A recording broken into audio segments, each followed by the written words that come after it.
Welcome to day 5 session, hands-on training program on data analysis using SPSS. Today is the last day. As a part of today's session, we are going to discuss about correlation, that is Pearson correlation, and simple linear regression. That is, first one we have session on correlation.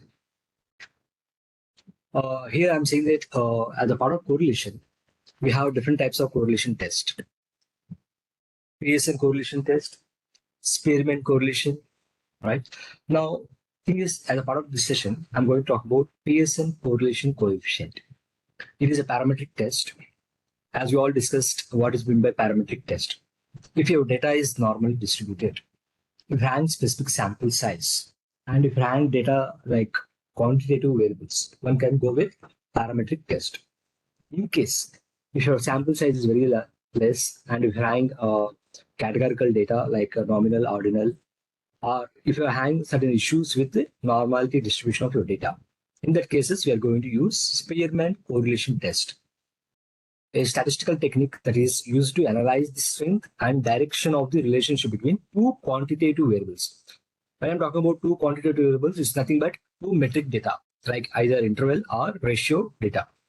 Two quantitative variables is called correlation analysis. There are so many definitions available. If you look at one of the definitions given by Berkeley, analysis of the relationship of two or more variables is usually called correlation. Along with correlation, we are also looking at coefficient of correlation is a number that indicates the strength and direction of statistical relationship between two variables. Yesterday, one of our colleague was discussing about emotional intelligence and academic achievements. One candidate was discussing about it. Academic achievement means academic performance. Second variable is emotional intelligence. Now, if you look at these two variables, emotional intelligence, she got some score. She might have used some scale from items.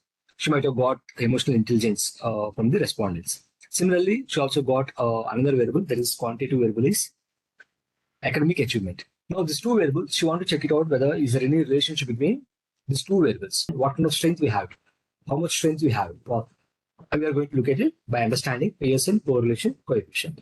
Now, there are a couple of examples in addition to emotional intelligence and academic achievement. You can also see IQ score and exam score, same kind of example. Income and job satisfaction. We are looking at income level of the employees and the job satisfaction level, cholesterol level and blood pressure. So there are a number of examples wherever we have two quantitative variables. Again, I'm repeating, quantitative variables is nothing but two metric data, either interval or ratio. If you have that kind of data, one can use Pearson correlation test. Okay. Now, next. When you conduct Pearson correlation test, basically you ask questions like, is there any association between two or more variables? If yes, what is the form and what is the degree of the typical relationship? Is the relationship strong or significant enough to be useful to arrive at a desirable conclusion? Can the relationship be used for predictive purposes? That is, to predict the most likely value of a dependent variable corresponding to a given independent variable or variables. So this particular correlation test is going to answer this particular three questions we have. When I talk about direction, as I already mentioned, we have positive direction, negative direction. When I talk about positive direction, a value of one variable increases, the value of other variable increases. For example, here we have example of IQ score. If IQ score increases, exam score must also increase. If IQ score is increasing, exam score is increasing, it means positive direction, right? Now, if exam score is increasing, IQ score increase, but exam score is decreased, means it is a negative direction. Similarly, if income and job level satisfaction, one can able to see what kind of direction that you have it. A value of one variable increases, the value of other variable also increases. That's called positive correlation. When it comes to negative correlation, the value of one variable increase, the value of other variable decrease. This is known as negative correlation. Apart from positive and negative, we can also have zero correlation, means there is no there's no change either positive or negative. And when it comes to results, we are going to look at the result R value. When it comes to writing the interpretation part, we are going to have results like this. If R is equal to 1, that is perfect positive correlation. If R is 0.8, we are going to have highly positive correlation. If it is between 0.05 0.3 and 0.5, we are going to have low positive correlation. I'm going to explain this particular table at the time of interpretation of the results. Okay. Now, in order to conduct the Pearson correlation, we need to have follow certain assumptions. First one is linearity. The relationship between x and the mean of y is linear. Means if one variable is increasing, the other variable also must be increasing. Means it is a positive linear relationship. Homoscedasticity. The variance of residual is the same for any value of x. For example, let me give a better explanation. Homoscedasticity is nothing but is the condition of homogeneity of variance. We are taking two variables. And we are looking at the homogeneity of the variance. We are expecting that we are predicting something, and after conducting the test, we are observing certain values. And the difference between the prediction and observe, we are looking at some difference. But as a researcher, before conducting the research, you are assuming that there is a homogeneity of variance. For example, we are taking the example of emotional intelligence and academic achievement. We are predicting value and observed value. Here, based on the emotional intelligence, you are looking at academic achievement. That is, you are predicting that if your emotional intelligence is very high, your academic achievement also is going to be very high. This is your prediction, right? You are expecting this much prediction is going to be there. You are expecting some increase in the prediction level. Now, when it comes to observation, once you conduct your study, you will have certain values that are nothing but observed values. Now, the amount of prediction that you have done and the amount of actual observation you have done, the difference, you are assuming that there won't be much difference. You are saying that the variance is going to be same. This is nothing but homoscedasticity. Now, as a part of your assumption, the variance of the residual is the same for any value of x. Here, x is nothing but independent variable. Basically, you are seeing the independent variable, the prediction level of independent variable that you are looking at it. Am I clear this particular point? Normality, we have discussed a number of times. Now, in this particular case, as a part of correlation test, we are having two variables. If you go back to our case, dependent sample t-test, we have conducted for dependent variable, right? Similarly, when you have done independent sample t-test, you have conducted for dependent sample. And similarly, when you come to paid sample t-test, we have conducted normality for difference. Whereas when it comes to Pearson correlation, we have two variables, two quantitative variables. Means we are looking at bivariate normality. We are looking for the normality of the test for two variables, that is x as well as y. Okay. In order to conduct a test for as a part of Pearson correlation, my null hypothesis is there is no correlation between math test score and reading ability of the students. Means you are taking two variables, the two tests of the students, math test score and reading ability. Now, when it comes to my alternative hypothesis, there is correlation between math test score and reading ability of the students. Now, I'm going to check it out. These four assumptions I'm going to check.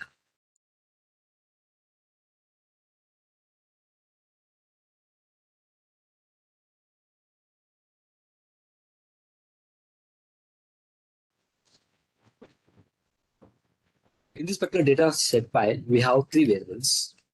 According book 6, just look at the labels that we have.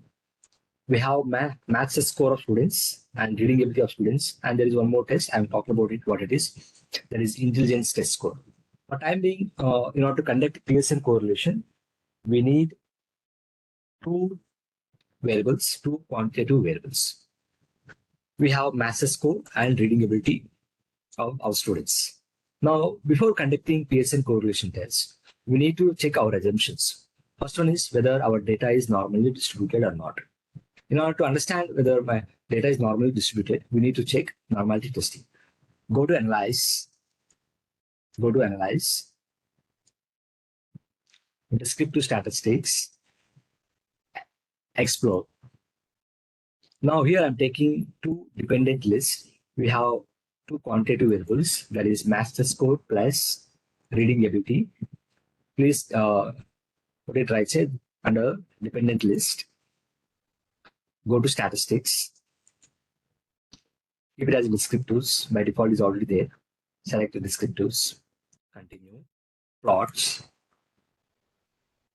Select normality plots with test. Continue. And display both. Okay. Now just go to test of normality. If you take our test of normality results, our stereo wiki test value is 0.361. It means it is greater than 0.05. It indicates that our data is normally distributed. So here we are rejecting our null hypothesis of normality of testing, that our testing of normality hypothesis, our null hypothesis, data is not normally distributed.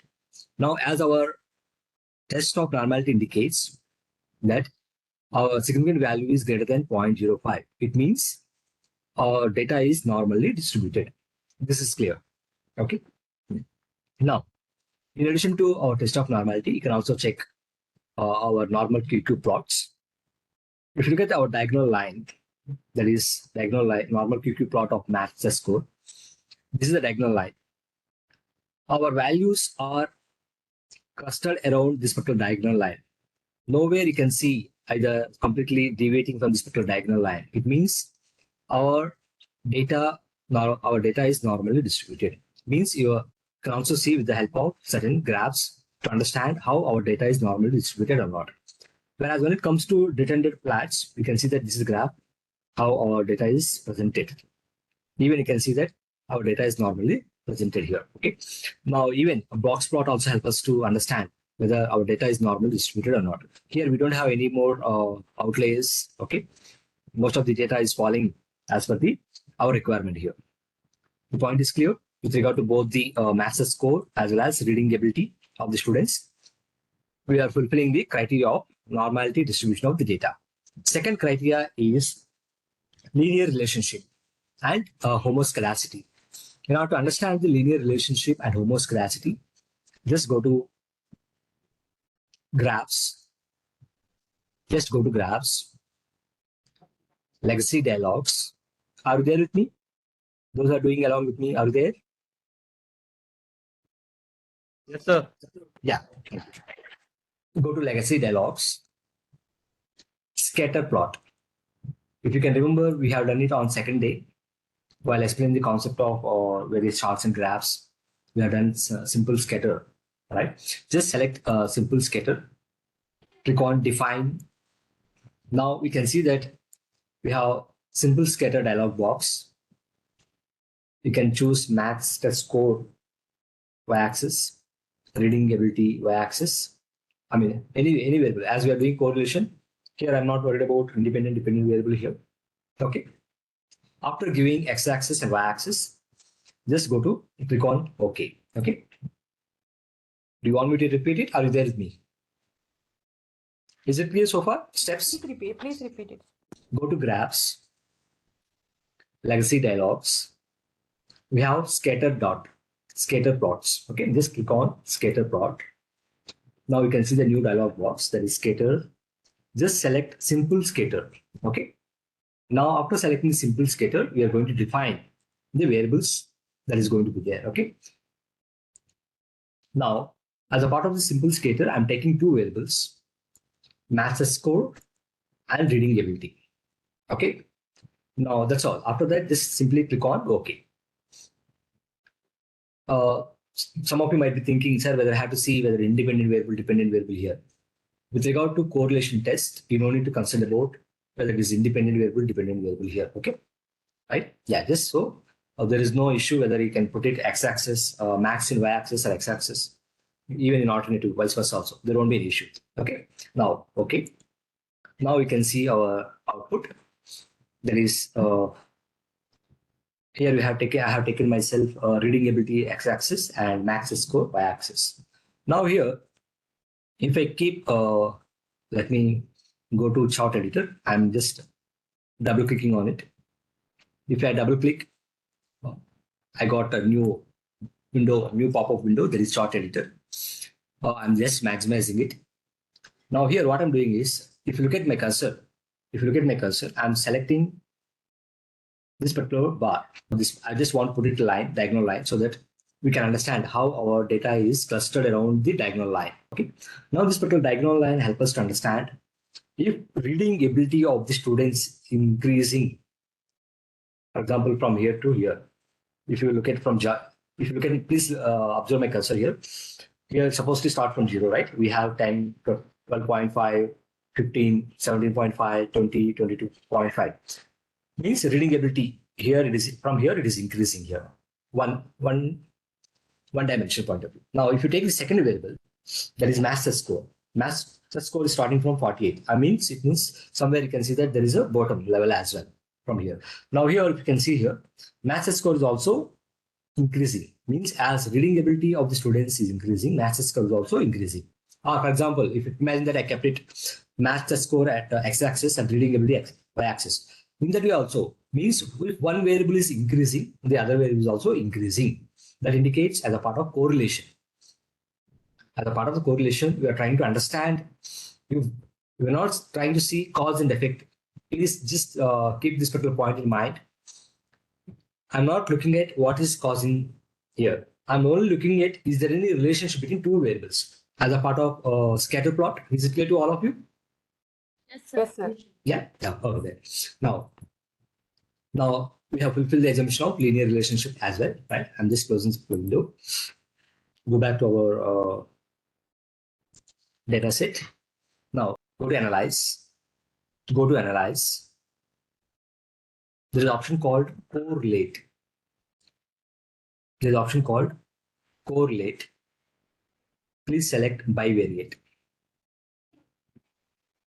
Please select bivariate. Now we are testing correlation for master score. You can press on shift button and you can select reading test and keep it in under the variables, right? We have selected two variables. That is master score and reading ability of the students. Now here we have three types of tests in correlation. Within correlation coefficient, Pearson correlation, Candela B, and Spearman correlation. If you have two quantitative variables, two metric data, we are going to metric data at the same time with the parametric test, we are going with Pearson correlation. If our data is not normally distributed, if you're having data, categorical data, at the time we go for Spearman correlation, right? Now, as we are conducting Pearson correlation, just by default is already there. Please, you can select it, Pearson correlation. And by default, it is a two-tile test. Okay. Next, go to options. Go to options. Just click on mean standard deviations. Continue. Confidence interval. Estimate confidence interval of bivariate correlation parameter 95%. Continue.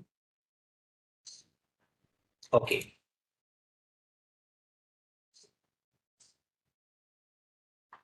We got three outputs. I hope all of you got the same. Are you able to get the same results? Yes, sir. Yeah. Okay. Now, the first one we have is a descriptive statistics. We have total sample is 35. Our total sample is 35. And this particular table indicates we don't have any missing values. As a part of our correlation as well as regression, we should not have any missing values. Okay. Now here we got responses for all the 35 responses. If you look at the master score mean, it is 54.57. Master score mean is 54.57. Reading ability mean is 16.74. Okay, there is a simple understanding of the case summary of descriptive statistics.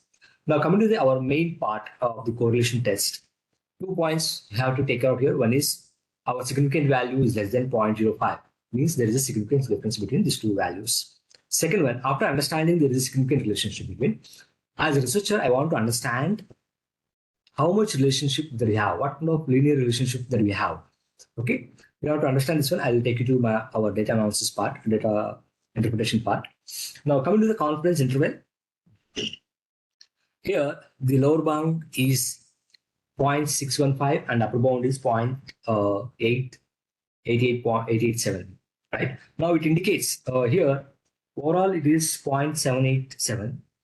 I can say that if I conduct this particular test 100 times, there are two ways one can interpret. If I conduct this particular test 100 times, 95 times my value is going to be there between the lower level and upper level.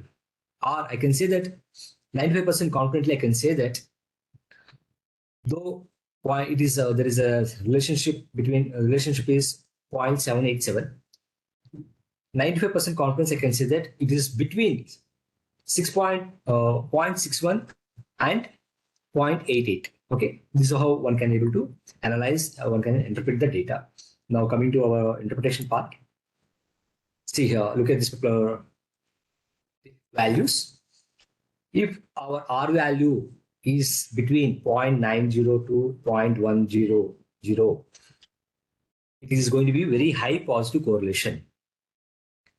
In case if our value is minus 0.90 to minus 10, it is very high negative correlation. I'm just repeating again. If it is in plus, it is going to be very high positive. If it is minus, it is going to be very high negative correlation. Now, if you look at our value, we got our value. If you look at our outcome value is 0.787. Okay, this is our value. Now, looking at our R value here, we are here 0.787. We are between 0.70 to 0.90, means high positive correlation. Means there is a high positive correlation between math score and reading ability of the students. That's how one interpretation part. R value here. Okay. Now, as a part of the interpretation, you can see here a Pearson correlation can be either positive or negative and range from -1 to +1. What you are going to get the value between -1 to +1. With regard to our data, we got the value that is 0.787. Okay. With 0 indicating, in case, imagine that if you got 0, it indicates that complete absence of a linear relationship between two variables. Okay. In this example, the Pearson correlation between the math score and reading ability is 0.787. This is the correlation that is statistically significant. That is, we got the value is less than 0.05. Okay. Here, in order to understand the correlation coefficient, Pearson has given this formula that is nothing but R square, that is 0.787 into 0.787 is equal to 0.619. It means we are trying R square, we are trying to multiply the 0.787 by 100. We are going to calculate, we will get 0.619. This is nothing but, based on that, we can say that math score accounts for 61.9% of variability in the reading ability. If there is 1 unit is increase in math score, we are saying that there is going to be increase in reading ability. Now, as a researcher, you can say that 62%, 61.9%, on average, you can say that 62%. If one change in one variable, you can see that there is change in reading ability also. Nearly 39.1% of the variability, which cannot be explained by this particular correlation test.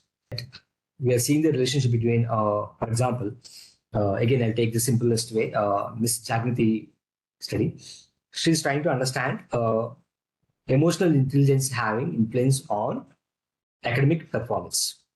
Now, she can say that she's confident saying that if 1 unit in emotional intelligence leads to same amount of variance in the academic performance, we are able to say that we are able to explain at the 62% level.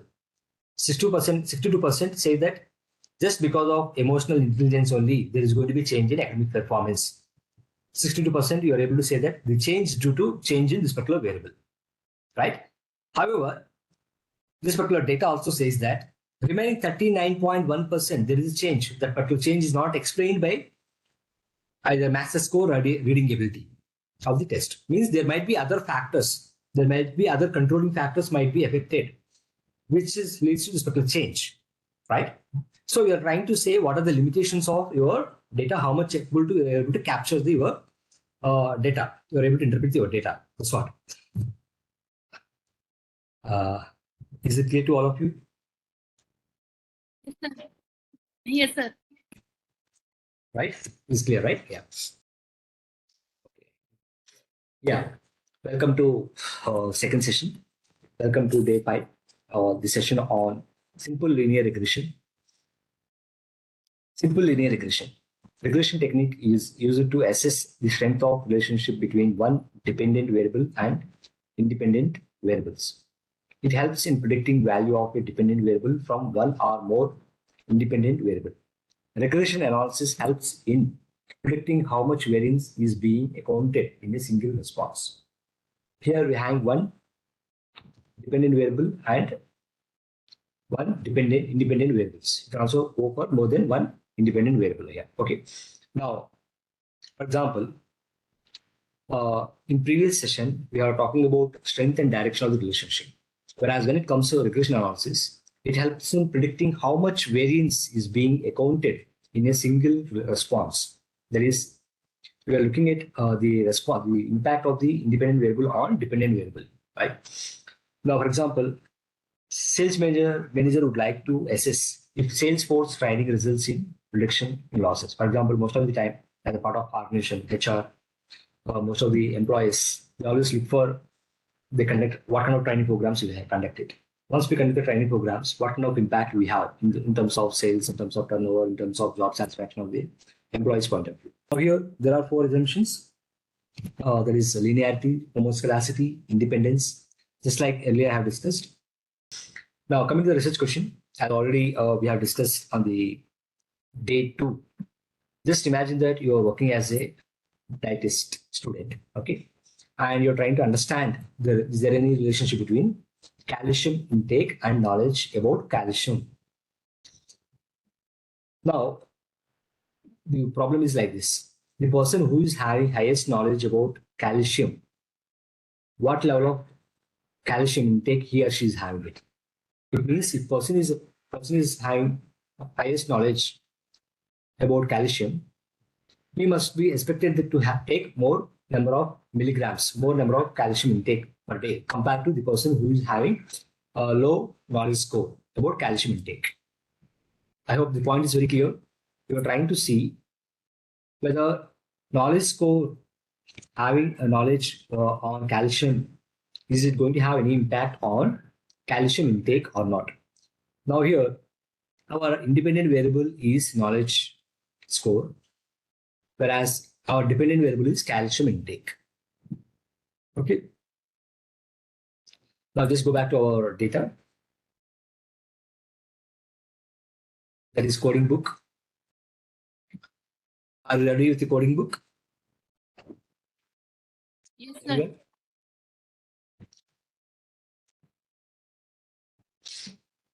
Okay. In our coding book, we have last 2 variables, knowledge and calcium. Just look at our values. If you look at our values, we have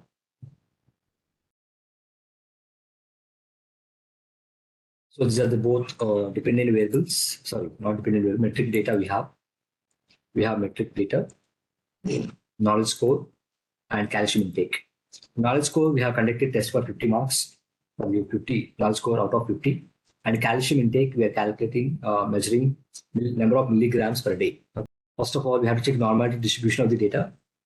Just go to analyze, descriptive statistics, explore,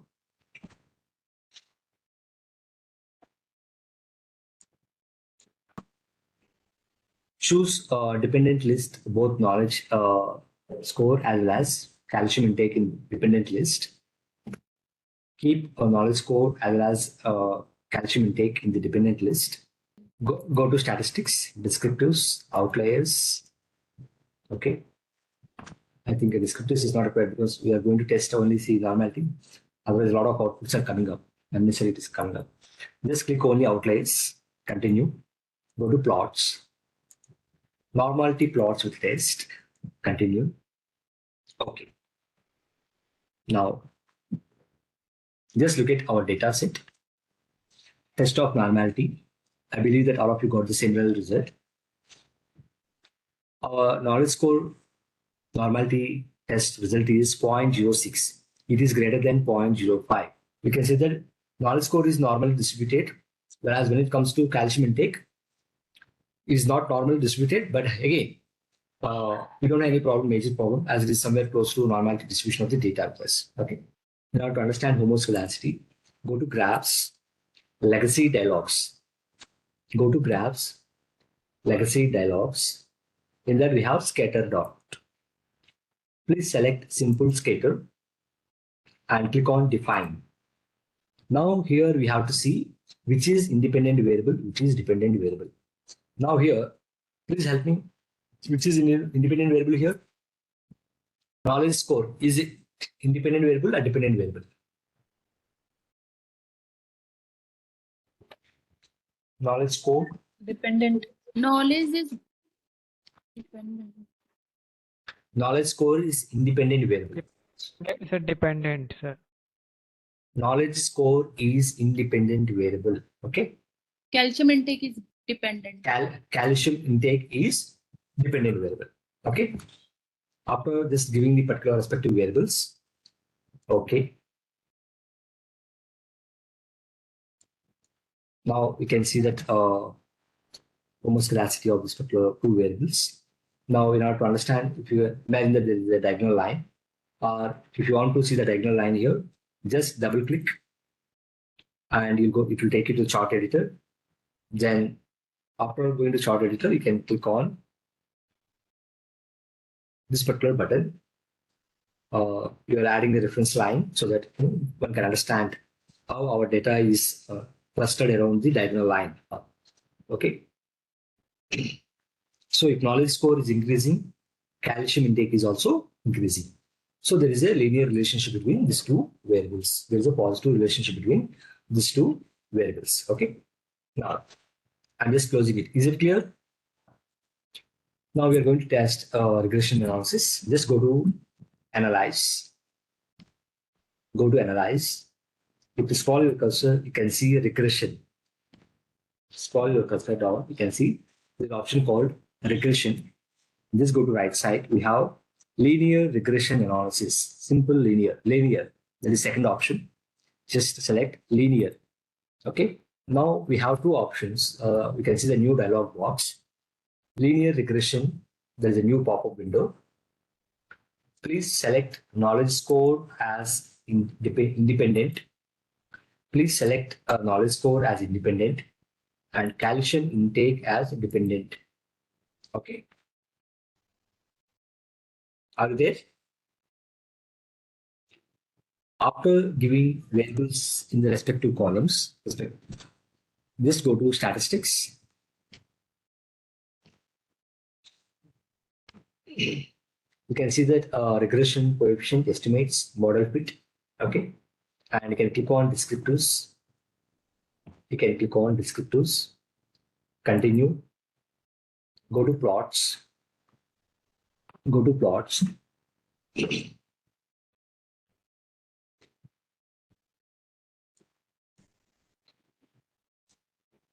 take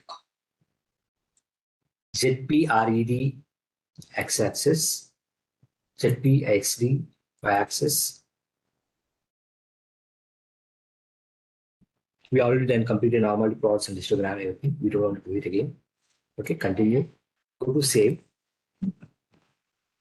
Just click on standards in predicted and residuals standards. Continue. Go to options. Just continue. And okay.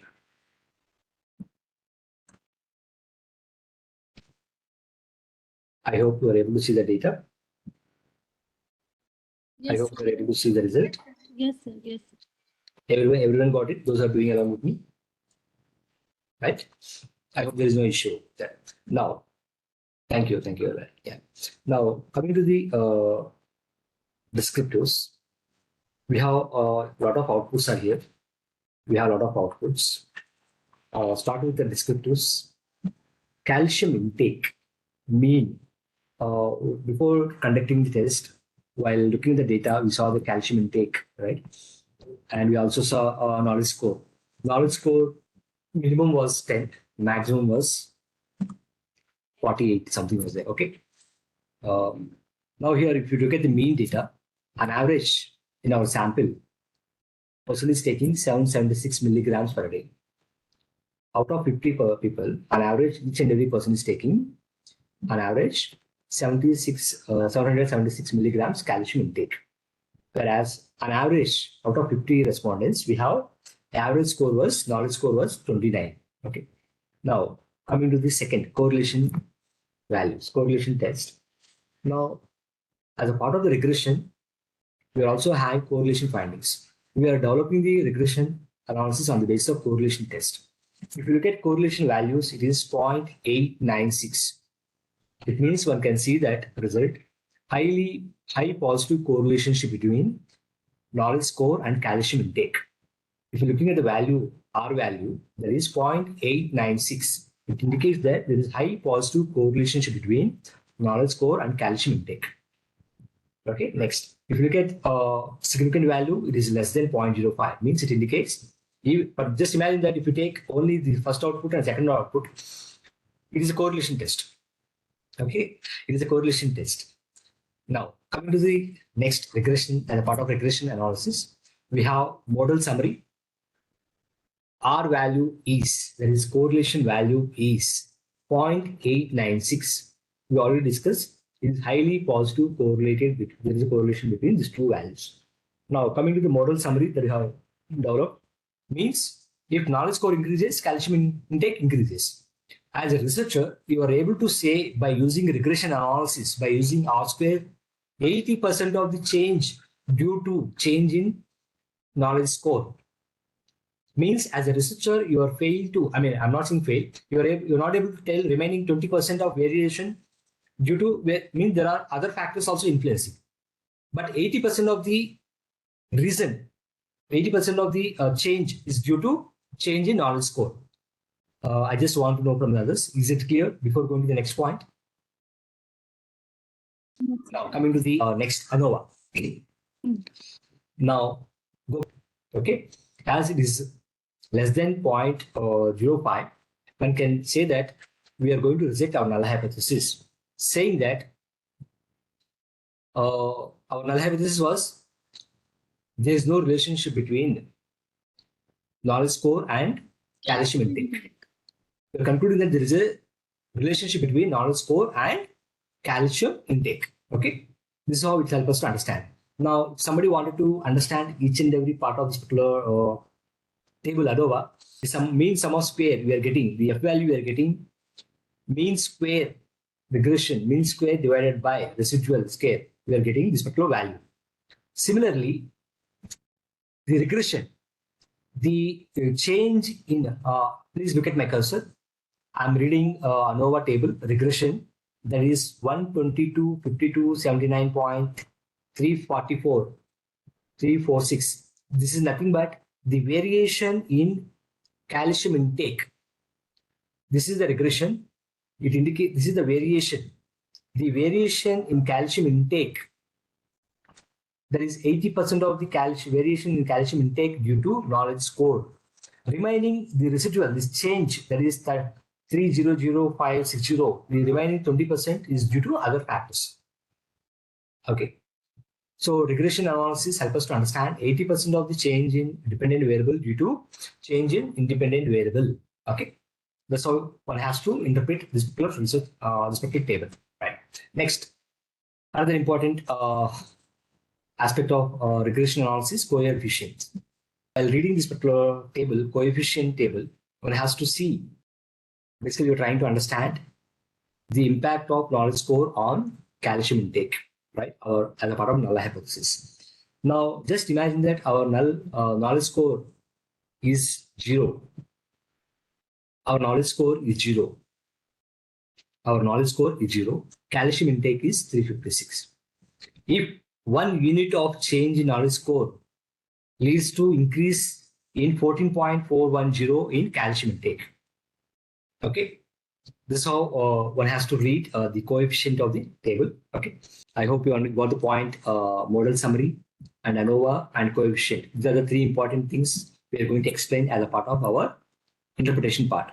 The points are very clear. I'm going to our PPT to explain how to analyze, how to report as a part of your data analysis.